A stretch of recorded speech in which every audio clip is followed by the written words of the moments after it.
느헤미야는 이스라엘 백성이 바벨론에서 포로로 돌아올 무렵에 대제국 페르시아의 수도 수산 왕궁에 술 맡은 관원장으로 황제의 최측근에 있던 사람입니다.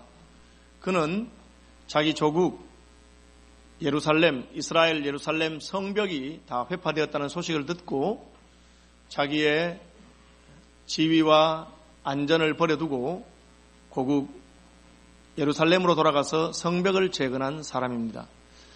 지금부터 수천 년 전에 느헤미야라고 하는 사람이 성벽을 재건한 것이 오늘 우리와는 무슨 상관이 있느냐? 그것은 구약 성경에서 예루살렘 성과 그 성벽을 재건한 것은 신약 시대로 말하자면 하나님의 나라를 세우는 것, 혹은 좀 더 구체적으로 하나님의 교회를 세우는 것을 상징적으로 보여주는 일입니다. 그는 자신의 지위와 수입과 그리고 안전과 그리고 세상에서의 삶에는 아무런 문제가 없었지만 예루살렘 성벽이 무너져 있다는 것을 보고 그 모든 것을 포기하고 예루살렘 성벽을 먼저 재건하기 위해서 고국으로 돌아간 사람입니다.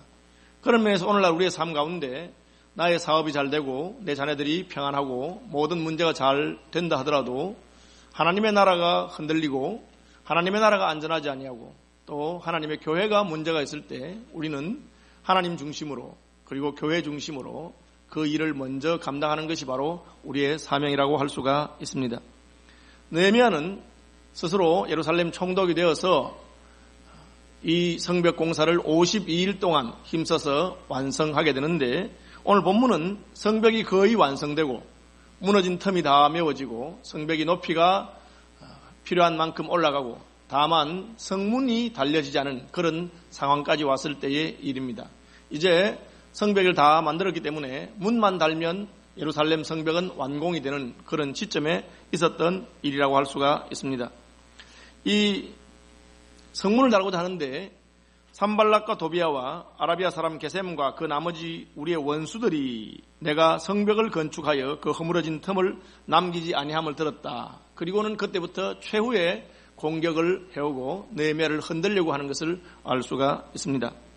왜 성문을 다는 것을 그렇게 싫어합니까?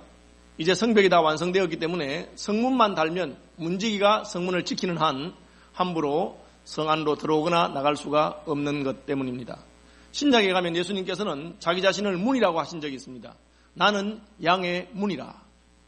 양이 나를 통해서 들어오고 나를 통해서 나가면 들어가며 나오며 꼴을 먹고 안전할 것이다. 그렇게 말씀하셨습니다. 성벽이라고 하는 것은 아무리 견고해도 그 성문이 제대로 달려있지 아니하면 아무나 성 안에 들어와서 불을 지르거나 성 안에 들어와서 간첩질을 하거나 성 안에 들어가서 그 성벽에 있는 사람들을 해칠 수가 있습니다. 그래서 성이 아무리 견고해도 성벽이 제대로 달려있지 않으면 안 되죠. 오늘날 신약적으로 볼 때 교회 안에서 이 성벽이 아무리 견고해도 성문이 제대로 안 달려있으면 이상한 이단들이 교회 안에 들어와서 성도들의 마음을 노략질하기도 하고 흔들 수가 있습니다.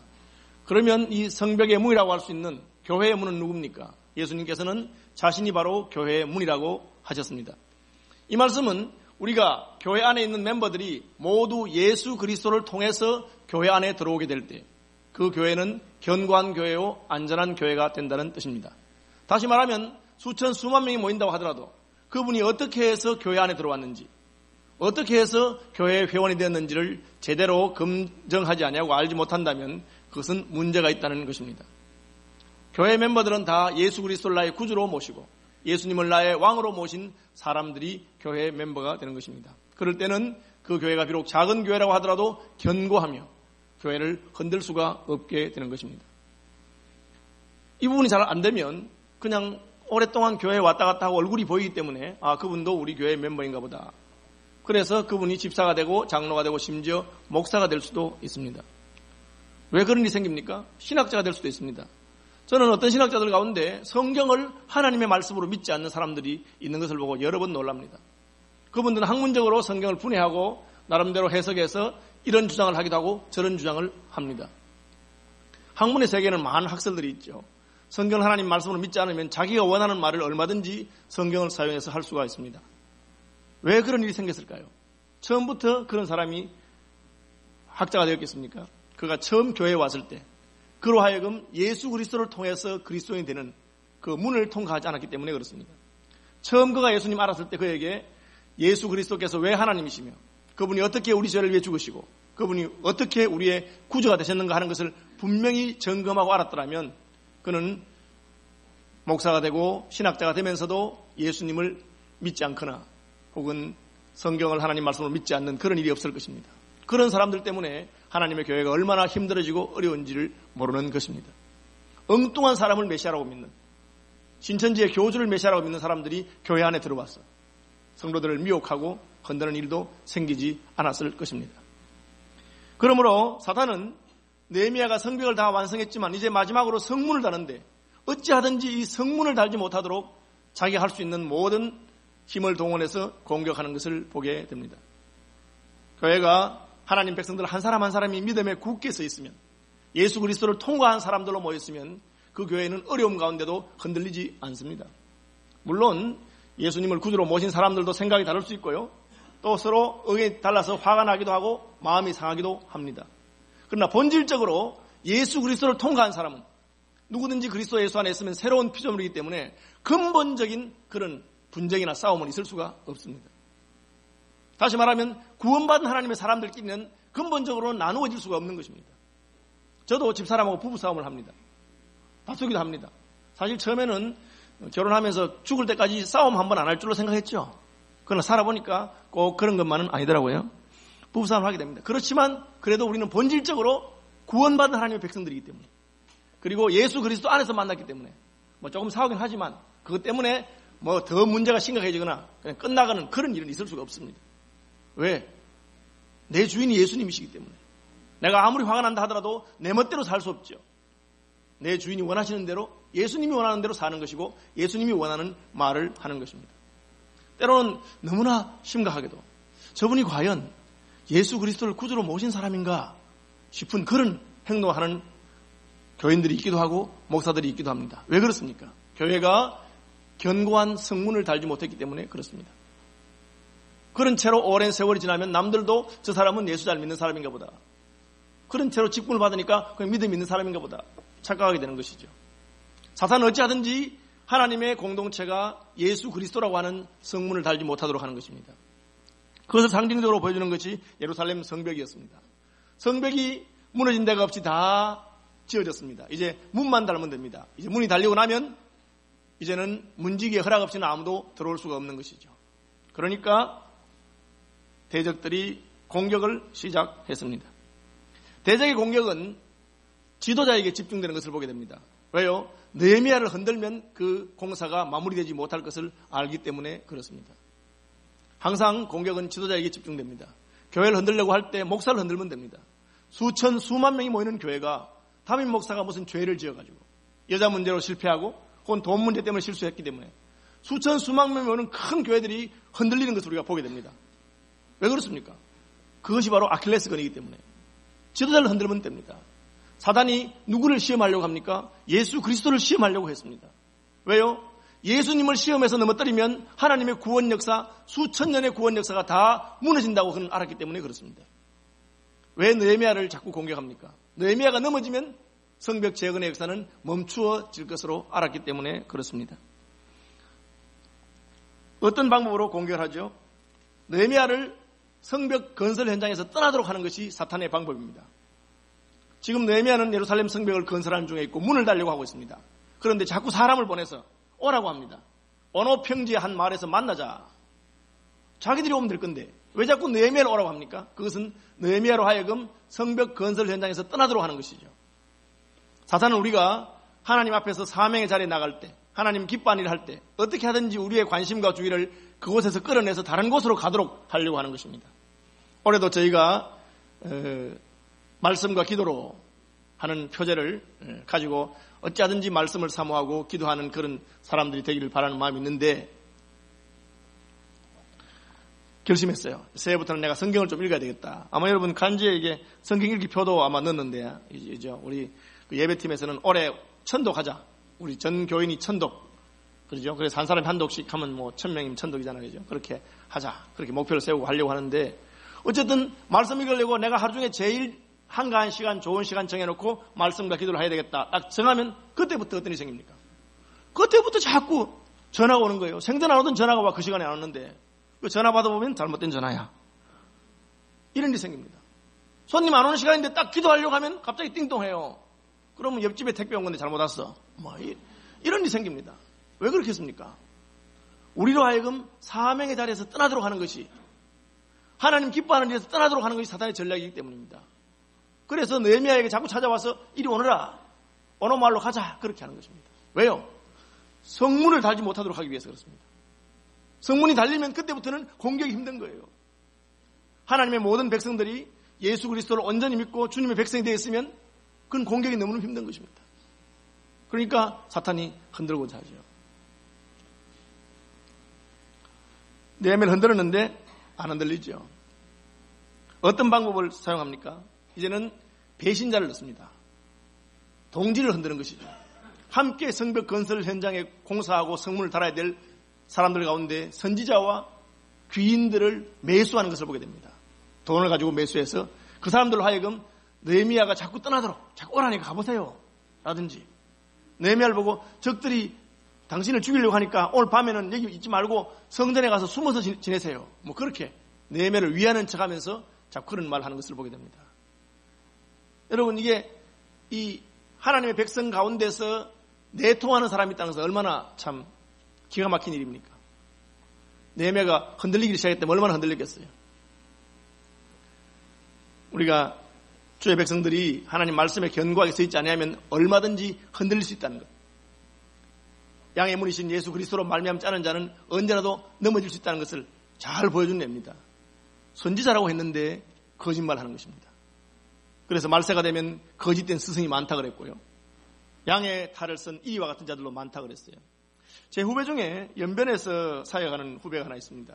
지금은 이제 북경으로 옮겼는데, 그가 연변에 사역할 때 중국인 유학생들, 중국인 대학생들, 중국 각지에서 모인 그 대학생들에게 복음을 전가하는 일을 위해서 갔는데, 그 연변이라고 하는 지리적인 특성 때문에 사역하다 보니까 조선족들도 이렇게, 조선족의 탈북자들도 만나게 됐어요. 탈북자들 만나게 됐는데, 원래는 자기는 탈북자 사역하는 사람이 아니기 때문에 안 하는 것이 옳습니다. 왜냐하면 탈북자 사역은 그것 하는 분만 해야 되는데, 다른 사역하던 분이 탈북자 사역하면 그 문제 때문에 원래 사역을 못 하게 되기 때문에, 그래서는 안 하게 돼 있는데, 이제 사람이 너무 딱하고 어려우니까 할 수 없이 좀 도와주다 보니까 이게 어떻게 본의 아니게 탈북자들을 좀 돕고 말씀을 공부시키고 그런 일을 하게 됐어요. 자기가 탈북자를 돕긴 했지만 이분은 복음에 굳게 서 있는 분입니다. 그래서 가르쳤는데, 한 번은 너무 하나님 말씀을 잘 배우고 와서 너무 자기한테 가깝게 하고 그런 분이 하나 있었어요. 그래서 참 이런 친구는 진짜 내가 참 가르치면 참 좋겠다 그랬는데, 이 목사님은 다른 그 사역자들과 달리 자기는 복음을 가르치고 난 다음에 한국으로 빼내는 게 아니고, 탈북자들을 한국으로 빼내는 게 아니고 북한으로 돌아가라고 가르쳤어요. 왜 돌아가라고 가르쳤느냐? 아니, 너희들이 돈 때문에 먹고 살려고 북한을 떠나서 이 중국에 왔는데, 하나님의 은혜로 돈을 번 것이 아니고 생명의 예수님 만나서 구원을 받았으니 지금 북한에는 이 복음을 알지 못하고 굶어 죽는데 복음도 모르고 죽어가는 사람들이 많은데, 너희들 같이 북한에 돌아가서 복음을 전할 수 있는 사람이 누가 있느냐? 너희가 이 하나님의 말씀 받았으니까 북한에 돌아가서 북한에 있는 동포들에게 복음을 전해라. 그래서 돌려보내는 사역을 해요. 심지어 제가 그 보고를 들으니까 북한으로 돌아갔던 친구들이 헌금을 보냈대요. 그래서 이 친구가 그걸 받고 얼마나 울었는지 모른답니다. 그렇게 먹고 살기 힘든데 무슨 웬 돈이냐 하니까 11조를 보냈는데, 선생님 하시는 그 복음 사역에 써달라 그랬어요. 그래서 많이 울었다고. 그 편지를 제가 받은 적이 있습니다. 그런데 그렇게 말을 잘 듣던 제자들 중에 하나가 어느 날 사라졌어요. 그럼 얘가 어디 갔는가? 그리고 보니까 편지가 하나 남아있는데, 그 편지를 읽고 얼마나 놀랐는지 모른답니다. 그 편지를 딱 펴보니까 이렇게 돼 있어요. 김 선생님, 죄송합니다. 사실은 제가 북한에서 김 선생님 같이 탈북자 사역하는 사람들 잡아가려고 온 공안입니다. 제가 공안인데, 제가 김 선생님한테 말씀을 듣고 너무 은혜를 받았어요. 그냥 갑니다. 제가 그냥 가는 이유는 두 가지인데, 하나는 김 선생님 저한테 너무 잘해주셔서 제가 사랑을 받고 은혜를 받았기 때문에 그냥 가고, 두 번째는 김 선생님은 그래도 우리 북조선 인민들을 남조선도 빼돌리진 않기 때문에, 다시 돌아가라고 하셨기 때문에 제가 그냥 갑니다. 그래 되더라고요. 저도 얼마나 놀랐는지 몰라요. 어떻게 그 제자들 가운데 섞여 있는 것입니다. 그런데 어떻게 그것을 능히 넘어갈 수 있습니까? 오직 하나님의 복음만을 가르쳤기 때문에. 그러니까 예수 그리스도에 의해서 문지기가 경고했기 때문에 예수 그리스도께서 그를 지켜준 것으로 저는 믿습니다. 사탄이 느헤미야를 넘어뜨리기 위해서 이제 선지자를 미혹하고 지도자들과 혼인관계를 맺어가지고 인맥과 혼맥을 맺어가지고 그 사람들에게 자꾸 느헤미야에게 산발랏이나 도비아가 좋은 사람인데 만나는 게 안 좋겠느냐? 그런 말 주고 혹은 위험하니까 성전으로 가서 피해야 되지 않겠느냐? 그렇게 말하도록 하는 것을 보게 됩니다. 그 전략의 의미가 무엇입니까? 왜 느헤미야로 하여금 성전에 가서 숨으라고 합니까? 성전에는 제사장 외에는 못 들어가는 것입니다. 느헤미야가 성전에 가서 숨게 되면 그는 자기의 목숨을 구하기 위해서 율법을 범한 자가 되는 것입니다. 다시 말하면 하나님과의 관계가 멀어지도록 하는 것입니다. 사탄의 전략입니다. 함께 성벽을 세우는 동지들과 서로 불화하도록. 그래서 사탄이 돈을 주고 미혹해서 선지자를 넘어뜨리고 동지들을 넘어뜨려서 그들의 입에서 자꾸 위험하다는 말이 나오게 하고, 들리는 소문이 지금 성벽을 다 완성하면 느헤미야가 왕이 된다고 하는데, 이런 말을 하면 그 본국에 있는 페르시아 제국의 황제가 화가 나서 우리를 다시 공격하지 않겠느냐, 뭐 이런 말들을 내서 어찌하든지 느헤미야를 넘어뜨리려고 하는 것을 보게 됩니다. 뭐 어떤 전략을 가지고 접근합니까? 첫째 대적은 자기 의도를 숨기고 옵니다. 아주 그냥 대화하자고, 우리 와서 이야기 좀 해보자고.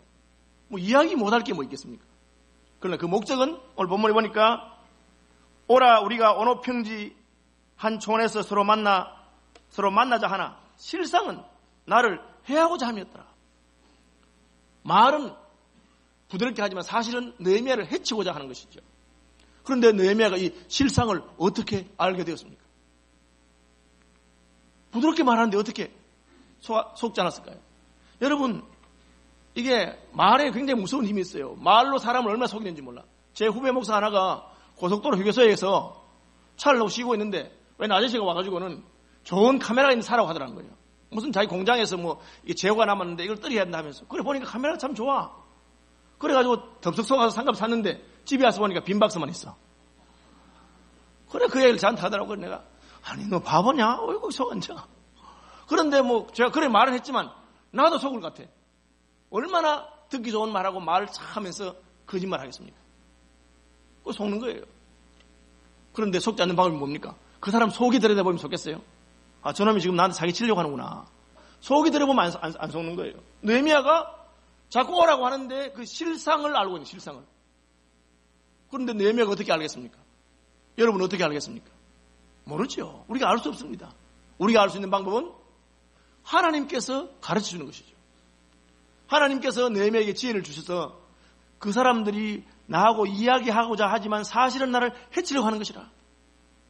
선지자를 매수해서 성전에 숨어 있어라. 나를 안전하게 지켜주는 것처럼 말하지만 사실은 나로 하여금 하나님의 율법을 어기게 해서 더 이상 하나님이 내 편이 되지 못하도록 하는 그런 것을 하는구나. 그 의도를 분별하도록 했죠. 사람의 속에 있는 것을 누가 분별하겠습니까? 하나님의 영이 분별하시는 것입니다. 하나님의 영이 분별하기 때문에 느헤미야는 그 말을 들을 때 그 말에 속지 않고 그 의도가 무엇인지를 알 수 있게 된 것입니다. 어떻게 느헤미야가 그 의도를 압니까? 하나님과 붙어있기 때문에 그렇습니다. 여러분 우리나라가 인공위성 하나 쏘아보려고 지금 이달 말인가 또 쏘죠. 왜 인공위성 하나 쏘려 합니까? 인공위성 하나만 있으면 저 위에서 다 보인다는 거예요. 뭐 이번에 쏘는 인공위성이 얼마나 좋은 건지 모르겠지만 미국이나 러시아나 세계적인 나라에서 쏘는 인공위성들은 좋은 거는 그냥 뭐 김일성 별장 안에 있는 그 개 한 마리까지 다 보인다고 할 정도로 그렇게 보는 겁니다. 그러니까 우리나라가 세계에서 그래도 10몇위쯤 되는 그 부자 나라가 되는데도 불구하고 왜 아직까지 무슨 한미연합사 해서 조국 방위를 미군하고 같이 하느냐. 군인들은 우리나라 군인들이 더 용감합니다. 우리나라 군인들이 더 잘 싸워요. 문제는 장비죠, 장비. 미군은 인공위성도 있고 그냥 뭐 별의별 장비들이 다 있습니다. 그럼 그 장비를 가지고 다 보는 겁니다. 느헤미야가 다른 사람의 마음을 어떻게 보겠어요? 그러나 하나님께서는 산발랏이나 도비아나 느헤미야의 대적들이 무엇을 원하는지 다 알고 있습니다. 그러니까 거기에 맞춰서 대답하는 것입니다. 솔로몬이 하나님께 지혜를 받으니까 여자들이 싸웁니다. 죽은 애 하나, 산 애 하나 가져와서 서로 살아있는 애가 자기 거로 싸웁니다. 어젯밤에 자다가 엄마가 깔아뭉갰는데 어느 엄마가 누굴 깔아뭉갰는지 모르는 거예요. 솔로몬이 어떻게 말합니까? 서로 싸우니 어떻게 하겠나? 우린 모르겠고 애가 생기고 닮았고 모르겠다. 그냥 공평하게 죽은 애 반 갈라서 죽어. 살아난 애도 반 갈라 주어라. 그러니까 진짜 엄마가 그 마음이 불탄 듯해서 아이고 잘못했습니다. 내가 애 안 봐도 되게 양보할 테니까 살아있는 애는 저 엄마를 주시고 죽은 애 내가 가져가겠습니다. 가짜 엄마는 임금님이 최고입니다. 갈라줍시다. 죽은 애도 갈라고 살아있는 애도 갈아줍시다. 딱 그 이야기를 듣는 순간에 솔로몬이 저 엄마가 가짜고 저 엄마가 진짜다. 왜? 그 의도를 아는 것이죠. 하나님께서 지혜를 준 것입니다. 하나님이 지혜를 주면 그 사람이 내 앞에 아첨하는 말이나 내 앞에 친하게 하는 말이 보이는 게 아니고 그 사람의 마음속에 있는 숨은 의도가 드러나는 것입니다. 그러니까 느헤미야가 적들이 아무리 엉뚱한 말을 해도 그걸 다 분별할 수 있는 지혜가 생긴 것입니다. 대적이 어떤 방법을 사용합니까? 반복하는 걸 사용합니다. 여러분 말에는 힘이 있어요. 어떤 아저씨가 날 보고 오라는 거예요. 아저씨 이리 와보세요. 나는 그 사람 모르는 사람이라 본 적도 없어. 제가 갈 이유도 없어요. 그런데 이리 와보세요 하니까 나도 모르게 가는 거예요. 왜 가겠습니까? 그 말에 힘이 있거든. 여러분 예수 믿는 사람은 말에 힘이 있는 걸 잘 알아야 됩니다. 내가 왜 갑니까 그 사람한테? 그런데도 오세요 하면 가는 거예요. 말에 끌려가는 것입니다. 하나님이 천지를 말씀으로 창조하셨고 사람에게 언어를 주셨습니다. 언어에는 힘이 있는 것입니다. 산발락과 도비아는 자꾸 느헤미야 보고 이리 와라. 이리 와. 오라. 와서 만나자. 와서 만나자. 왜? 느헤미야로 하여금 성벽 건설 현장을 떠나도록 하기 위함입니다. 그런 놀랍게도 느헤미야는 거기 넘어가지 않습니다. 2번, 3번, 4번 말하는데 불구하고 예, 저는 지금 중요한 일을 하고 있었어. 이 일이 다 마친 다음에는 마치기까지는 갈 수가 없습니다. 그렇게 말하는 것이죠. 이것이 무엇입니까? 사명을 우선하는 마음이죠. 하나님께 맡은 일이 중요하기 때문에. 여러분 우리가 기도하고 말씀 보는 것을 중요하게 생각한다. 그러면 전화 와도 안 받으면 됩니다. 전화하는 게 때리는 소리가 뭐예요? 이리 와라, 이리 와라, 이리 와라 하는 소리가 안 받으면 됩니다. 급한 전화면 어떡할까? 요즘 번호 다 뜨기 때문에 나중에 전화하면 아무 문제 없어요. 그런데도 자꾸 마음이 흔들리는 것이죠. 흔들릴 필요가 없습니다. 내가 나중에 전화하면 되죠. 꼭 필요하면. 자기가 답답하면 전화하면 다 하겠지. 그렇죠? 자기들이 찾아오면 되는데 왜 자꾸 오라 오라 합니까? 말의 힘을 이용한 것입니다. 느헤미야가 그 꾀에 넘어가지 않으니까 이제는 대중들의 입으로 말이 돌도록 소문을 사용합니다. 마지막에는 편지를 보내는데 봉함하지 않고 펼쳐서 보냈어요. 그 말이 무슨 뜻입니까? 편지 내용이 다 알아듣도록. 여러분 공개 편지라고 들어보셨어요? 무슨 대통령에게 보내는 공개 편지, 뭐 국민에게 보내고. 대통령에게 보낸 편지를 왜 국민들 앞에 공개합니까? 모든 국민들이 듣고 대통령 귀에 들리도록 그 말 하라 이거예요. 느헤미야에게 보내는 공개 편지. 네가 성벽을 건설하는 것은 왕이 되고자 함이구나. 여러분 말이 무섭습니다. 여러 사람이 말하면 그게 다 넘어가게 돼 있어요. 교인들 중에 한 명이 목사에게 별로 안 좋은 소리를 했습니다. 그럼 목사가 뭐 좀 마음이 상해도 아이고 뭐 그냥 듣고 말할 수 있습니다. 그런데 그걸 소문을 내가지고 우리 목사님이 이렇다더라 저렇다더라 그러면 막 여러 사람이 그렇게 말하면 그때부터는 인생이 흔들리기 쉬운 것입니다.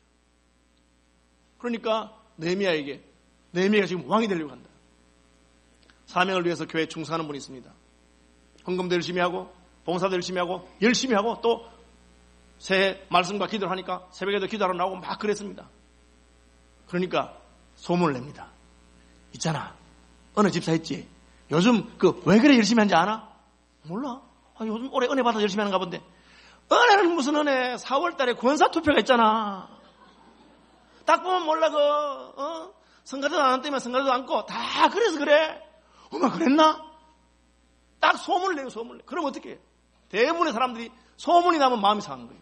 그럼 그때 딱 넘어갑니다. 느헤미야를 보고 왕이 되려고 한다. 왕이 느헤미야가 지금 예루살렘 성벽 지어서 지 궁궐 짓는 거야 지금.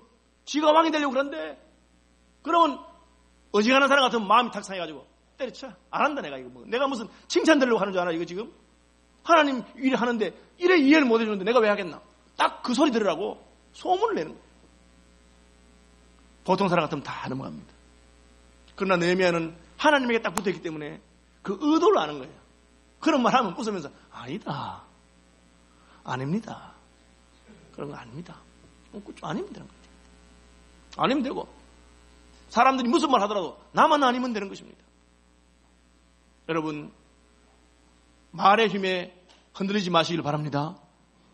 말의 힘에 안 흔들리는 방법이 뭡니까? 하나님의 말씀을 붙드는 것이죠. 하나님의 말씀을 붙드는 겁니다. 하나님 말씀 안 붙들면 다 시대가 우리 귀에 넣어주는 말에 다 넘어갑니다. 시대가 뭐랍니까? 우리 귀에 넣어주는 말이 있어요. 돈이 최고다. 돈밖에 없다. 너 늙으면 누가 너 붙들주겠느냐? 그러면 그때부터 그 말에 귀를 기울이면서 따라가는 겁니다. 예수 믿는 사람이 돈이 우리를 지켜줍니까? 예수님이 분명히 말씀하시기를 창고에 여러 해설 양식이 가득 있어도 오늘 밤에 내가 내 영혼을 데려가면 너의 그 예비한 것이 누구시 되겠느냐? 그렇게 말씀하셨단 말이에요. 흔들리지 말고 나가야 됩니다. 가까운 사람들 옆에서 또 모함한다고. 저도 개척교회를 시작했을 때 친구들이 다 말리는 거예요. 친척들이 다 말리고 장인 장모는 벌쩍 뛰고 믿음 좋은 장로님 권사님들이도 그래요. 왜 그러겠습니까? 그 세상에 들리는 말 때문에 그냥 IMF 때 힘든 때 뭘 하느냐고 그렇게 말해요. 딱 두 분이 제게 위로와 격려의 말 하시더라고요. 권 목사님 장하십니다. 이 어려운 시대에 아무도 개척 안 하려 하는데 개척하니 하나님께서 크게 기뻐할 줄로 믿습니다. 그런 말을 해야 되는데 니 미쳤나? 뭐 하는 거고 지금? 애들은 어쩌려 하노? 그렇게. 그죠? 그럴 때마다 제가 주님 앞에 나가서 주님 말씀 보면 주님이 네가 너를 책임지는 게 아니고 내가 너를 책임지고 너 자녀도 네가 책임지는 게 아니고 내가 네 자녀를 책임지고 넌 나를 믿지 않느냐? 그렇게 말씀하시고 마음이 흔들려서 도와달라고 후원 편지 쓰려고 하면 하나님이 쓰지 마라. 어디 사람한테 가서 돈 달라고 그러냐? 네가 거지냐? 내한테 매달려라. 그럼 제가 후원 편지 한 통 안 썼어요. 그래도 주님께서 해주시고. 여러분, 사탄은 반드시 말을 가지고 우리를 공격합니다. 혼자서 안 되면 이제는 소문을 퍼뜨려가지고 너도 나도 알도록 만들어서 그 사람 봐라 그렇다고. 여러분, 사탄의 말에 넘어가지 마시길 바랍니다. 2번, 3번, 4번 반복해도 흔들리지 않습니다. 왜? 사명을 위하기 때문에. 마지막에는 너 죽는데, 너 그러다 죽는다. 예루살렘 성전에 그 성전 안에 숨어서 자자. 내가 같이 자줄게. 그렇게 말했습니다. 위하는 듯 하잖아요. 느헤미야가 뭐라 합니까? 나 같은 사람이 무슨 목숨을 아끼겠느냐? 야, 이게 위대한 말이에요. 사명 앞에서 내 목숨이 우습다는 거예요, 여러분. 나 같은 사람이 무슨 목숨을 아끼겠느냐? 느헤미야를 보고 느헤미야 너 죽는다. 적들이 너를 암살하려고 하니까 성전에 숨어 있어라. 성전에는 제사장 외에는 들어가면 안 되는 곳이에요. 목숨을 살리기 위해서 편법을 쓰라는 건데 느헤미야가 들어가지 않습니다. 사실 느헤미야가 안전하려고 마음먹었으면 수산궁에 그대로 있으면 제일 안전하죠. 대제국 페르시아의 황제의 수도의 궁궐 안에 황제의 최측근도 있습니다. 누가 느헤미야를 건드리겠습니까? 내가 안전하려고 마음먹었으면 예루살렘에 오지도 않았다. 내가 예루살렘에 온 것은 이미 그때 주님 부르신 사명을 위해서 다른 거 다 포기한 건데 왜 내가 살려고 다시 성전에 숨는 그런 짓을 하겠느냐. 나 같은 자의 목숨이 뭐 중요하다고.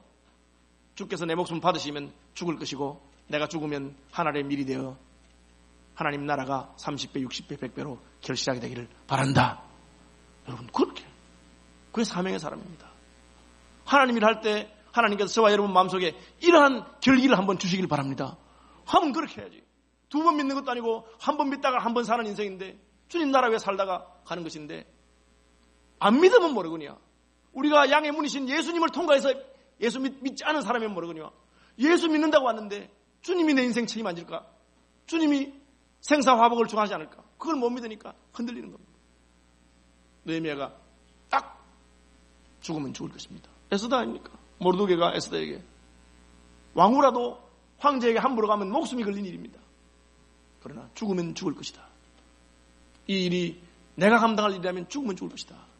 여러분 죽는 길로 간다고 죽는 것도 아니고 살자고 도망간다고 사는 것도 아닙니다. 우리의 생과 사가 하나님께 달려있는 것을 믿습니다. 하나님께 달렸어요. 그걸 믿으셔야 됩니다. 하나님이 또한 몸은 죽이지만 그 영혼을 손 못 대는 자를 두려워할 필요가 없다고 그랬어요. 그 몸과 영을 능히 지옥불에 떨어뜨리는 하나님을 두려워하는 자가 세상을 두려워하지 않는 것입니다. 그러니까 안 되는 거예요. 느헤미야의 승리는 적들이 아무리 반복적으로 공격해도 그의 사명을 놓치지 않는 결기. 하나님께서 부르신 그 사명의 자리에 서 있다가 죽겠다. 여러분 한번 충성하려고 해보십시오. 하나님 기뻐하는 해보려고 하십시오. 반드시 사탄이 여러분 흔들 겁니다. 나중에는 가까운 사람이 흔들고 소문을 내서 흔들고 마치 나를 위해 주는 것처럼 아이고 그래 너무 그래 하지 마라 너. 다 그래서 나도 해보니까 낙심되고 어떻고 저떻고 다 그런 말 합니다. 누가 좋겠어요? 내면은 흔들리지 않냐고 기도하면서 끝까지 더 열심을 내버려가지고 얼마나 열심히 했는지 성벽 건설을 52일 만에 끝내버렸어요. 물론 요즘 공사가 얼마나 빠릅니까? 집 참 잘 짓더라고. 한 2달 하면 짓는 것 같아요. 그게 현대화된 기술인데 지금부터 2000 수백 년 전에 그 사람의 손도 모든 걸 해야 되는데 그것을 52일 만에 끝냈습니다. 왜? 야 이게 사단이 자꾸 방해가 건드니까 내가 이 사단의 괴계를 무너뜨릴 수 있는 방법은 더 열심히 하는 것밖에 없다. 그래서 더 열심히 해서 최후에는 하나님 원하시는 대로 예루살렘 성벽을 완성한 것을 보게 됩니다. 아무쪼록 2013년도에 저도 여러분도 하나님의 나라와 하나님의 교회를 세우는 내 믿음의 예루살렘 성벽을 세우는 일에 힘쓰기를 바랍니다. 여러분 한번 성경 열심히 읽어보십시오. 성경 읽으려고 하면 반드시 사단이 흔듭니다. 평소에는 그런 시간이 많아서 뭘 할까, 친구 만날까, 뭐 할까 그랬다가도 딱 하나님 기뻐하는 일 하면 그때부터는 그 일 못하도록 하고 거기서 떠나게 하는 그런 역사가 있을 것입니다. 그때 흔들리지 말고 믿음으로 나가시고 누가 불러도 성벽 건설이 끝날 때까지 예루살렘 성문을 달 때까지 내가 하나님 앞에 약속한 것 다 바칠 때까지 중간에 물러서지 마시기를 바랍니다. 사람이 말로 여러분 흔들 때 기도하십시오. 하나님 그의 말이 아니라 그의 숨은 뜻을 보게 해달라고. 의도를 볼 수 있어요. 그럼 기도하면 넘어가지 않습니다. 여러분 사업하는 분들 반드시 기도하십시오. 오늘 만나는 사람이 내 편인지 내 원수인지 어떻게 알겠습니까? 기도하면 하나님이 그의 말이 아니라 그의 숨은 뜻을 드러내주고 기도하면 하나님이 지키시고 보호해 주십니다. 내가 내 목숨 지키는 게 아닙니다. 내가 내 기업을 지키는 것도 아니고 내가 내 자녀들과 가정을 지키는 것도 아닙니다. 여호와께서 견고한 불성각이 되셔서 저와 여러분을 지키시는 2013년도 되기를 바랍니다.